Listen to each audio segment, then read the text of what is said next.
말씀은 로마서 1장 16절에서 17절 말씀으로 종교개혁 신앙의 핵심 원리, 이런 제목으로 하나님 말씀 선포하겠습니다. 오늘도 오직 예수님입니다.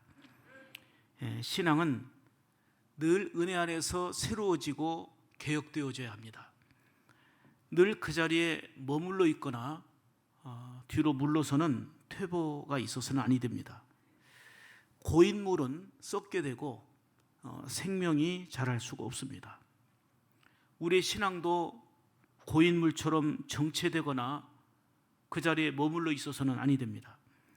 우리의 믿음은 늘 발전되고 새로워져야 되는 겁니다. 사람들은 흔히 개혁을 말하면서 누군가를 지적합니다. 다른 사람을 지적하고 다른 단체를 지적합니다. 그래서 그것이 잘못됐다고 외치기 시작합니다. 물론 그러한 의식도 필요하지만 진정한 개혁 운동은 바로 나로부터 시작되어야 합니다.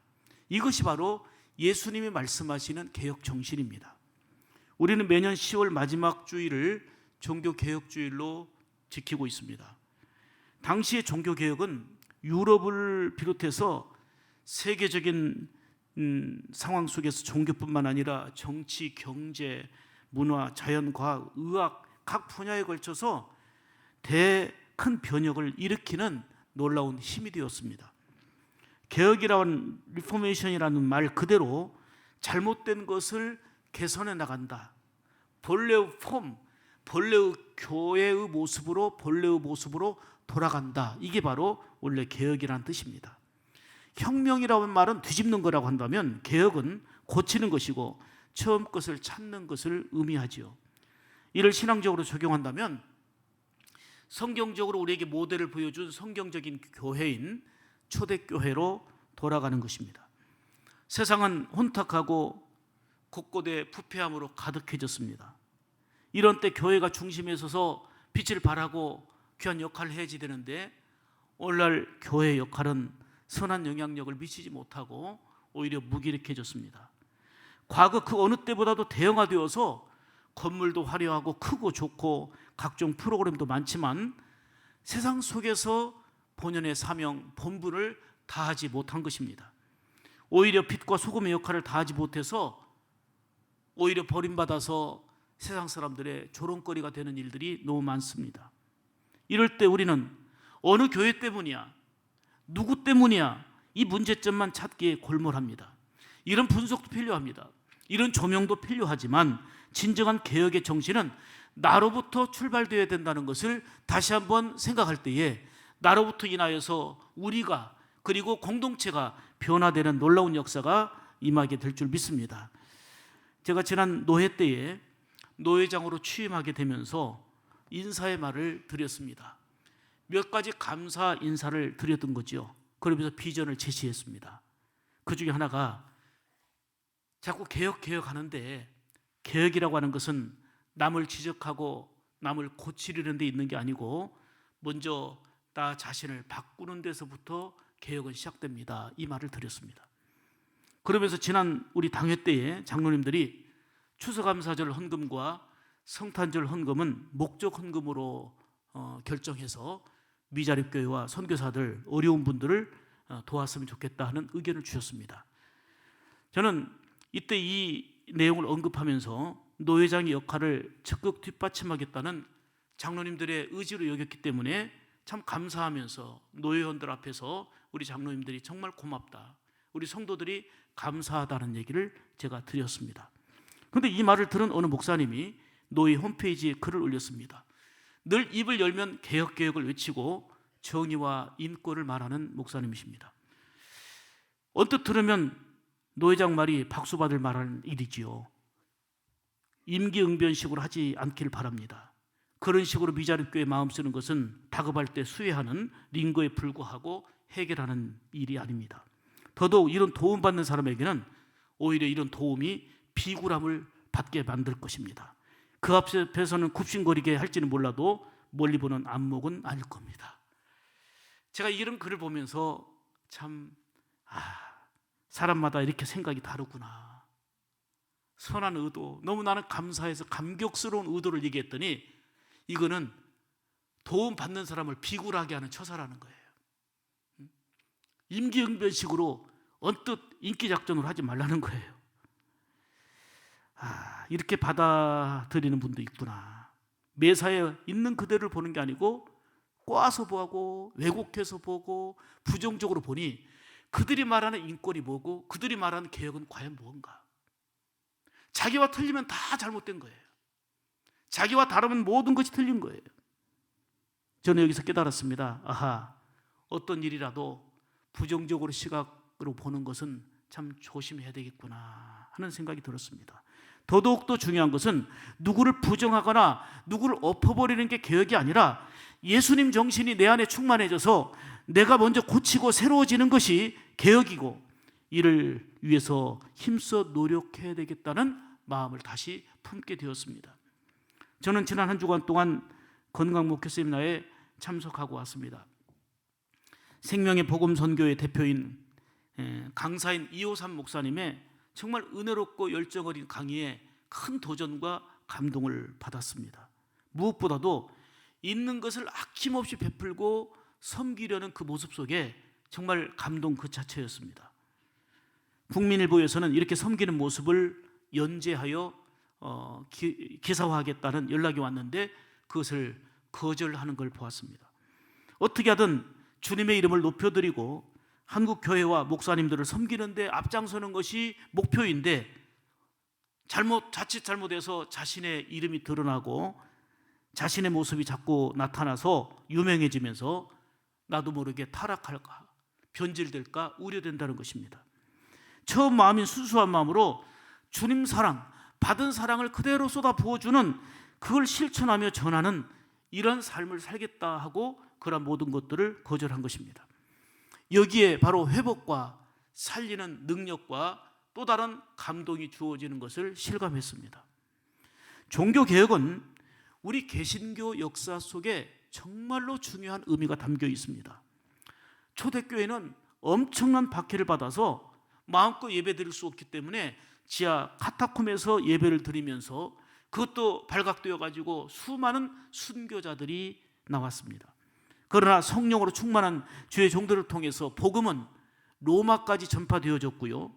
주 313년에 기독교는 콘스탄틴 황제에 의해서 국교로 공인되는 역사가 일어났습니다. 이로 인해서 숨어서 예배드릴 필요가 없었습니다. 마음껏 나와서 예배드렸고 교회와 나와서 예배드렸고 당당하게 하나님을 예배하는 자들이 되었습니다. 교회는 부흥을 이루었고요. 그리고 큰 예배당, 대예배당을 짓는 일들이 일어났습니다. 거기에 교회가 권력까지 잡게 되어가지고 교회는 여러 가지 면에서 큰 권력과 힘을 거머쥐게 되었습니다. 문제는 핍박당하고 어려움 당할 때 숨어서 예배드려도 그 순수한 신앙, 순교하면서까지도 하나님을 기쁘시게 하는 살아있는 신앙이 됐는데, 교회가 권력이 되고 대형화되고 교회가 확장되면서 변질되기 시작합니다. 타락하기 시작한 것입니다. 예배 생활은 형식화되었고 곳곳에서는 부패하고 타락한 일들이 빈번한 것입니다. 그러던 중에 1054년에 예배 양식에 대한 견해 차이로 동방교회와 서방교회로 분열되는 역사가 이제 교회사 속에 나타나 있습니다. 이로 인해서 11세기부터 동유럽과 중동 지역에 있는 동쪽은 정통교회, 헬라 정통교회로 동방교회라 불렀고, 로마시를 중심으로 해서 교황이 다스리는 소로마 제국 안에 있는 곳을 서방교회라 불렀는데, 이 서방교회가 바로 가톨릭교회입니다. 그 후에는 서방교회인 로마 가톨릭이 전 세계를 거의 장악하고 지배했다 해도 과언이 아닐 정도로 막강해졌습니다. 강력한 영향권이 계속됐던 거지요. 이렇게 교회가 힘이 있고 강할 때에 부패하고 타락하기 시작한 것입니다. 성직을 돈으로 매매하고, 심지어는 교황청에서는 죄사함을 받으려면 예수 그리스도를 믿고 의지해야 되는 게 아니고, 죄사함 받으려면 이 면죄부를 사야 된다, 면죄부를 돈 주고 사야 된다, 이런 일까지 벌어지기 시작한 겁니다. 이에 루터는 돈을 성직으로 바꿀 수도 없고 살 수도 없고 면죄부를 사야 용서받는다는 것은 잘못된 것이라며 95개 조항의 반박문을 게시한 것입니다. 이것이 바로 종교개혁의 출발입니다. 이어서 스위스의 쯔빙글리, 프랑스의 칼빈 등 이런 개혁가들이 일어나서 종교개혁이 일어났습니다. 세계가 놀랄 만큼 부흥하고 발전한 한국교회도 보십시오. 얼마나 자랑스럽고 얼마나 감사한 일이 가득합니까? 그런데 대형화되고 교회가 아주 거대화되면서 타락의 물결을 이룹니다. 부패하기 시작합니다. 세상을 향해 선한 영향력, 복음의 영향력을 잃어버린 지 오래됐습니다. 거기에 길고 긴 코로나로 인해서 크고 작은 교회들이 큰 어려움을 겪으면서 모든 분야에서 이제는 약화되기 시작하고 있습니다. 이러한 때에 정말 교회도 새롭게 개혁되어지고 주님이 찾으시는 그러한 교회와 성도의 모습으로 거듭나지 않으면 안 되겠다는 이러한 각성과 결단이 우리에게 필요하다 싶습니다. 오늘 종교개혁주를 맞이해서 오늘 우리 교회가 적용해야 될 종교개혁의 신앙 원리를 다시 한번 우리가 붙잡고 그 개혁 원리 따라서 오늘 이 시대를 조명하고 살아가는 가운데 스스로 나로부터 신앙개혁이 일어나서 하나님의 기쁨이 되고 이 시대에 하나님이 주목하시고 귀하게 여기시는 교회와 성도들의 삶이 되어질 수 있기를 간절히 축복합니다. 자, 종교개혁의 신앙 핵심 원리는 첫 번째로 따라서 합시다. 오직 성경, 오직 말씀. 아멘. 자, 오늘 16절 보겠습니다. 내가 복음을 부끄러워하지 아니하노니 이 복음은 모든 믿는 자에게 구원을 주시는 하나님의 뭐가 된다고요? 능력이 됩니다. 아멘. 여러분, 오직 성경으로는 말씀으로 돌아가야 된다는 거예요. 당시에 교황이 허락한 성직자유에는 아무도 이 성경을 읽을 수가 없었습니다. 일반 백성은 성경을 가지고 있지도 않았고 그것도 성경이 라틴어로 기록되어 있어가지고 누구도 읽을 수가 없었습니다. 성도들은 신부들이 전하는 것만 들어야 됐고 성경을 해석할 권리도 교회만 있었고 최종적 성경 해석 권한은 교황에게 있었습니다. 결국은 신앙의 행위와 표준은 말씀이 아니라 교황의 생각이었고 교황이었습니다. 권력을 오래 붙잡고 있는 공산사회일수록 국민을 무지하게 만듭니다. 밖으로부터 오는 모든 정보와 채널을 차단시킵니다. 왜요? 그래서 강력하게 권력을 집중하고 유지하려고 합니다. 북한 주민들을 생각해 보십시오. 그들은 자유롭게 다른 외부 사람들과 만날 수가 없습니다. 감시를 당합니다. 그동안 세뇌시켜온 그 모든 것들이 다른 사람을 만나고 인터넷이 자유롭게 되고 모든 채널이 자유롭게 되면 다 무너지고 깨질 걸 염려하고 두려워해서 철저하게 막고 철저하게 차단하는 것입니다. 인터넷도 못하게 하고 사람 만나는 것도 자유롭게 하지 못합니다. 이러한 차단된 이것으로 인해서 권력을 집중하고 그리고 자기들이 하고자 하는 대로 욕심껏 모든 권세를 부리고 있는 것이요. 루터는 라틴어로 된 성경을 독일어로 번역해서 많은 사람들이 읽을 수 있도록 이 성경을 번역하는 일부터 했습니다. 이것이 바로 핍박의 내용이었습니다. 이유였습니다. 신앙의 행실과 그리고 삶의 표준은 교황이 아니라 살아계신 하나님의 말씀이라고 루터는 외친 것입니다. 그렇습니다. 교회가 교권화되고 권력화되면 매우 강력하고 힘 있는 것 같지만 타락하고 변질되기 쉽습니다. 교회와 신앙의 생명은 말씀입니다. 하나님의 말씀이 우리 안에 있어야 되고 교회가 말씀 중심으로 가지 않으면 아무리 커도 아무리 화려해도 하나님 앞에서는 아무 의미가 없습니다. 우리의 신앙과 표준, 삶의 기초를 하나님의 말씀으로 두고 살아가는 것, 이것이 바로 종교개혁의 원리를 붙잡고 살아가는 다시 한번 우리의 삶 가운데 우리 신앙이 개혁되어지는 출발점이 될 줄로 믿습니다. 말씀을 통해서 우리가 하나님과의 깊은 관계로 들어가야지 됩니다. 하나님 말씀을 통해서 하나님의 뜻을 깨닫고 진리를 따라서 바른 믿음으로 살아야 합니다. 그러므로 진정한 개혁은 내 생각이나 익숙한 전통이나 내 열정, 내 의지가 아니라 오직 성경으로 돌아가는 것입니다. 늘 말씀을 존귀하게 여기고 말씀을 가까이 하고 말씀을 사랑해야 되는 것입니다. 그럴 때 하늘의 지혜와 이 땅을 살며 이기는 능력을 힘입게 될 줄 믿습니다. 오늘날 성도들의 가장 큰 문제는 뭐냐면 그렇게 많은 말씀을 듣고 교회 생활하고 있지만 생명의 양식인 말씀이 우리 안에 중심이 없다는 것입니다. 말씀에 따른 감격도 없고 그리고 말씀을 잘 알지를 못합니다. 말씀을 잘 모르니 하나님의 뜻을 깨닫지 못하고 내 생각과 내 방법과 내 욕심대로 살아가려 합니다. 이러한 영적인 무지와 어두움은 결국은 파멸의 길로 가게 만듭니다. 당시 교황청은 베드로 대성당을 건축하게 되었습니다. 한꺼번에 8,000명이 들어갈 수 있는 그 당시에 어마어마한 성당입니다. 성당 짓는 데만 100년 가까이 걸렸고요. 라파엘이나 미켈란젤로 같은 당대의 최고의 건축가들이 설계하고 감독한 그야말로 대작품입니다.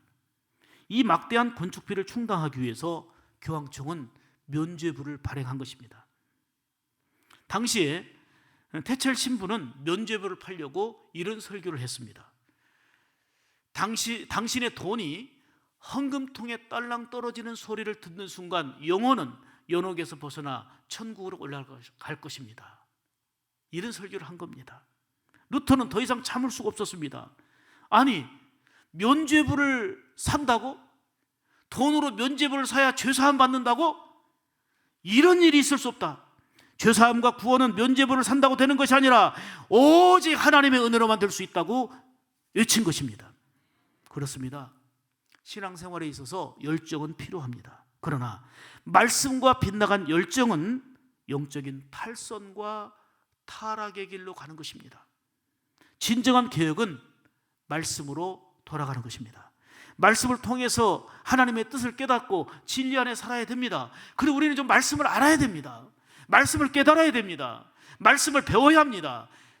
말씀을 생명의 양식으로 삼고 내 안에 삶의 등불이 되고 빛이 될 수 있어야 됩니다. 오늘도 말씀이 내 삶의 등불이 되고 삶의 표준이 되기를 간절히 축복합니다. 이렇게 살아갈 때 계속되는 개혁신앙으로 하나님께서 원하시는 성도의 삶을 살아가게 될 줄로 믿습니다. 두 번째로 종교개혁 신앙의 핵심 원리는 따라서 합니다. 오직 은혜로만. 아멘. 다시 16절 봅니다. 내가 복음을 부끄러워하지 아니하노니 이 복음은 모든 믿는 자에게 구원을 주시는 하나님의 능력이 됨이라.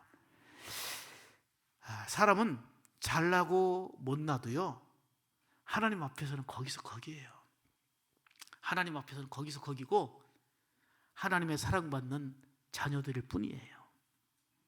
자신의 공로, 자신의 공적, 자신의 어떤 노력, 힘씀과 수고로 하나님 앞에서 의롭다함을 얻을 수 있는 사람이 없어요. 하나님 앞에 구원받을 수 있는 사람이 공로로 얻을 수 있는 사람은 없다 그 말이에요. 우리가 구원받은 것도 우리가 의롭다함 받은 것도 오직 하나님의 은혜입니다.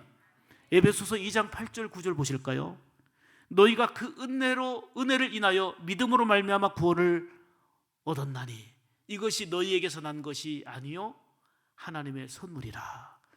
행위에서 난 것이 아니니 이는 누구든지 자랑치 못하게 함이라. 할렐루야. 구원을 위해서는 우리 인간이 할 수 있는 그 어떤 일이 없어요. 구원은 전적으로 하나님이 하시는 일이고 일방적인 은혜로 주어진 선물입니다. 구원은 풀려나서 자유를 얻는 거, 이게 구원 아닙니까? 예를 들어서 지금 불 속에 있는데 불 가운데서 건짐받은 거, 이게 구원이에요. 물 속에 빠져가는 중에 있는데 그 사람을 건져내면 그게 구원이에요.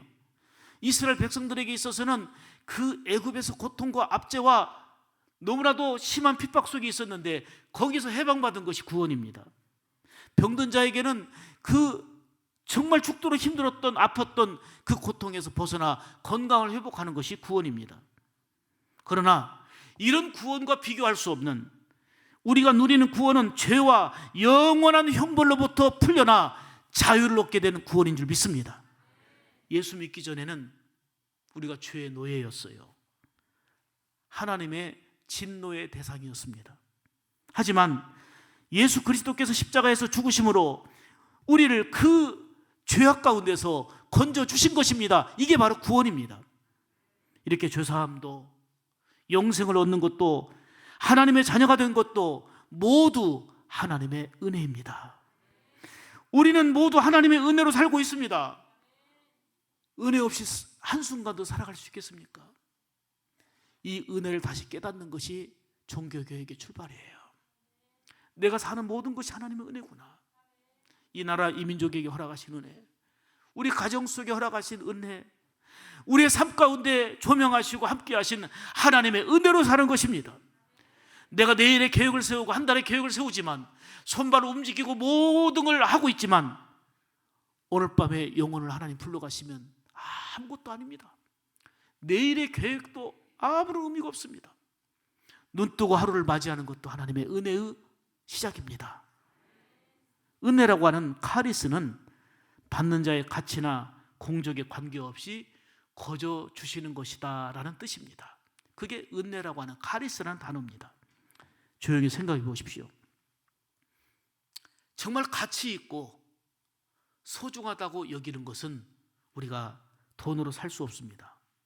생명과 직결된 공기를 돈으로 산다면 부자는 좀 오래 살겠지만 가난한 자는 숨을 못 쉬어서 다 죽을 겁니다.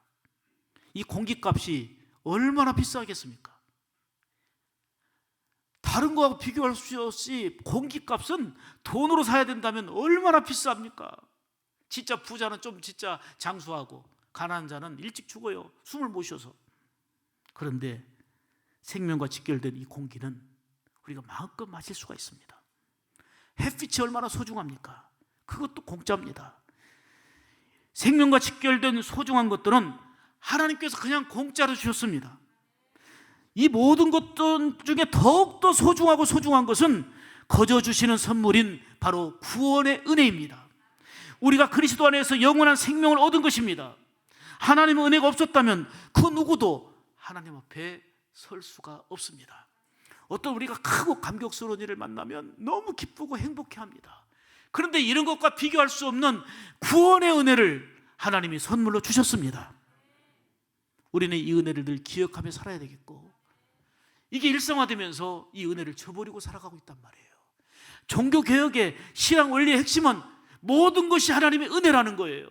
우리의 공적과 수고와 노력과 헌신은 은혜에 따른 당연한 보답의 마음으로 행동하는 것일 뿐임, 우리의 수고와 공적 때문이 아닙니다. 모든 것이 하나님의 은혜 때문입니다. 그러므로 매 순간 은혜를 감사하며 종교개혁 신앙의 핵심인 오직 은혜로 살아갈 수 있기를 주의 이름으로 축복합니다. 세 번째로 종교개혁 신앙의 핵심 원리는 따라서 합니다. 오직 믿음. 첫 번째 뭐라고 그랬어요? 오직 성경이에요. 말씀으로 돌아가야 돼요. 우리의 생활과 행위의 표준과 기준은 말씀이에요.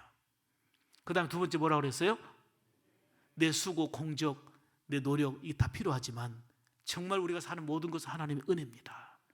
구원받은 것도 은혜고 하나님의 자녀된 것도 은혜고 살아가는 모든 것이 하나님의 은혜입니다. 오직 은혜로만. 세 번째는요, 오직 믿음으로만. 아멘. 17절 보겠습니다. 오직 의인은 믿음으로 말미암아 살리라. 루터는 고민이 많았어요. 어떻게 죄를 좀 벗어나 볼까? 그래서 죄를 벗어나 보려고 하나님 앞에서 죄를 씻어 보려고 고행도 하고, 그 발목에다가 모래주머니를 메고 무릎으로 기는 그 계단이 있어요. 그 당시 그렇게 고행을 했던 거죠. 그래서 무릎이 깨져 피가 나면서 고통스러울수록 하나님이 죄를 사한다 생각했기 때문에 당시에 고행을 했던 거예요, 사람들이. 그리고 선행을 많이 하면 죄 씻음 받을까 하고 일부러 더 극도로 많은 선행을 베풀기 시작합니다. 그런데 고행을 해도, 선행을 많이 해도 내 안에 있는 불안, 염려, 근심, 죄 문제가 사라지지 않는 거예요. 마음 깊은 곳에 평안이 없습니다. 그러던 중에 로마서 1장 17절 말씀, 오직 의인은 믿음으로 살리라. 이 말씀을 받고 큰 감동을 받으면서 마음에 평안이 왔어요. 의인은, 이 말은 믿음으로 의롭다함을 얻게 되는 거잖아요. 믿음으로 살아갈 때에 하나님께서 놀라운 의로 여기시고 긍휼과 자비하심을 더해 주시는 것입니다. 하나님께서는 구원의 조건으로 우리의 노력과 공로를 요구하지 않으셨습니다. 다만 우리 죄를 대신해서 죽으신 예수 그리스도를 생명의 주로 믿으라는 것입니다. 우리의 모든 죄를 사하시고 죄 가운데 건져주실 생명의 주님은 우리 예수님이라는 것을 믿으라는 것입니다. 그래, 주 예수를 믿으라. 그리하면 너와 내 집이 구원을 얻으리라 성경은 말씀하고 있습니다. 그렇습니다. 누구든지 예수 그리스도를 믿으면 죄사함 받고 구원받는 영생을 생명으로 이 선물로 우리에게 허락해 주시는 것입니다. 이것이 바로 오늘 우리가 받은 복음의 은혜이고 사람들에게 전파하고 전파해야 될 복음의 진수입니다.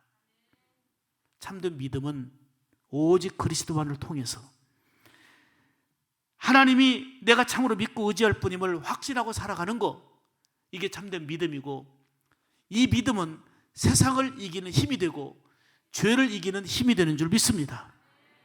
근데 요즘은 바라볼 것도 많고 붙잡을 것도 많고 의지할 것이 너무 많다 보니까 마음 중심에서 예수님과 점점 멀어지는 이런 경향들이 참 많습니다. 돈을 의지하고 권세를 의지하고 세상 것들을 의지하고 그리고 내가 그동안 구축하고 쌓아놓은 것들을 의지하고 사느라고 주님을 향한 집중력이 많이 약해져 있습니다. 여러분, 이것이 위기입니다. 이게 바로 큰 영적인 위기인 것입니다. 진정한 이 시대의 종교개혁은 다시금 절대적인 믿음을 회복하여 오직 믿음으로 사는 것입니다. 우리는 사람들을 사랑하며 살아야 됩니다. 사랑하는 일에 힘써 앞장서야 합니다. 그런데 사람은 믿음의 대상이 아닙니다. 사랑하고 축복할 대상입니다. 우리의 믿음의 대상은 오직 예수님밖에 없습니다. 따라서 하겠습니다. 사람은 믿음의 대상이 아니라 내가 사랑할 대상이다. 더 크게요, 믿음의 대상은 오직 예수님입니다. 믿으십니까? 우리가 살면서 겪는 일 중에 그렇게 믿었던 사람에게서 배신당하는 경우를 보게 됩니다. 그리고 믿고 의지했던 주식도 한순간에 배신하고, 지금까지 나를 보호하고 또 지켜준다고 믿었던 그것들이 어느 순간에 흔들리고 무너질 때가 있습니다. 세계 경제 상징이었던 세계 무역센터도 한순간에 흔들리고 무너졌습니다.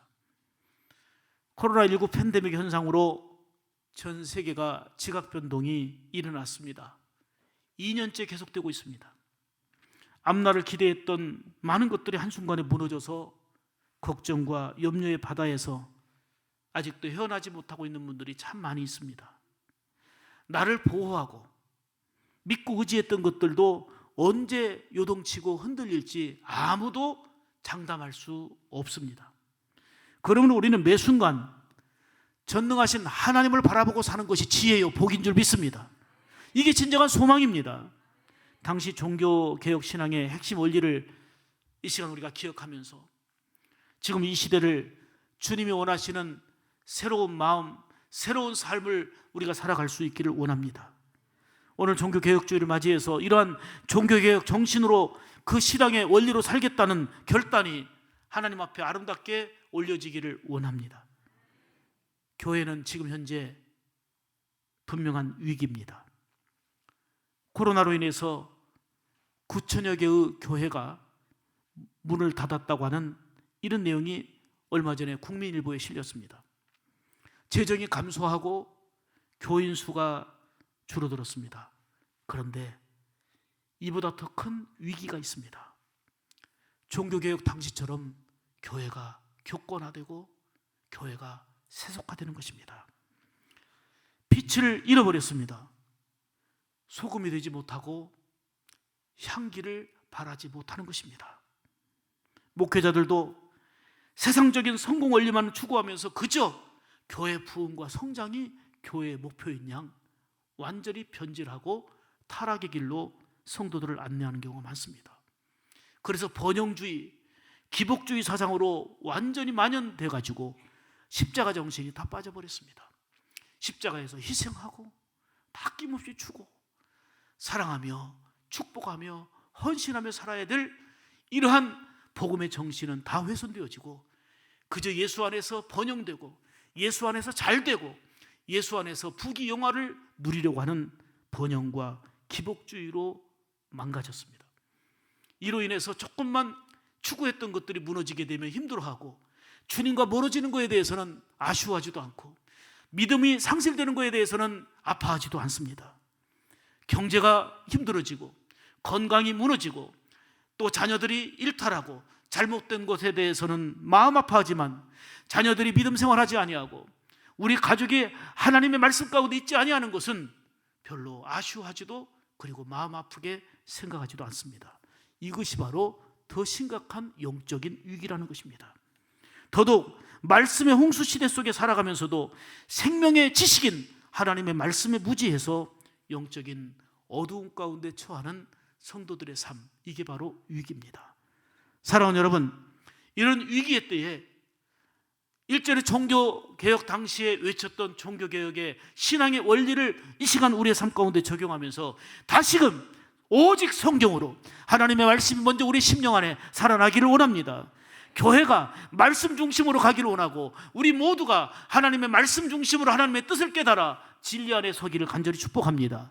그리고 내 공적과 내 수고와 내 모든 의의가 이것 때문에 구원 얻은 게 아니고 구원받은 것도 죄사함 받은 것도 하나님의 자녀된 것도 오직 하나님의 은혜임을 기억하고 감사함으로 이 은혜 안에서 은혜로 살아갈 수 있기를 주의 이름으로 축복합니다. 그리고 이리저리 좌우로 치우치고 무너져가는 우리의 모습이 아니라 세상을 이기는 믿음으로 죄악을 이기는 믿음으로 오직 믿음으로 살아가는 가운데 이 세 가지 원리를 붙들고 내가 먼저 스스로를 돌아보며 개혁되어지는 신앙으로 정말 이 시대에 하나님이 찾으시고 원하시는 교회와 성도의 모습을 아름답게 이루어가기를 주님의 이름으로 축복합니다. 같이 기도하겠습니다. 1분만 기도하십시다. 하나님, 오늘 말씀 들었습니다.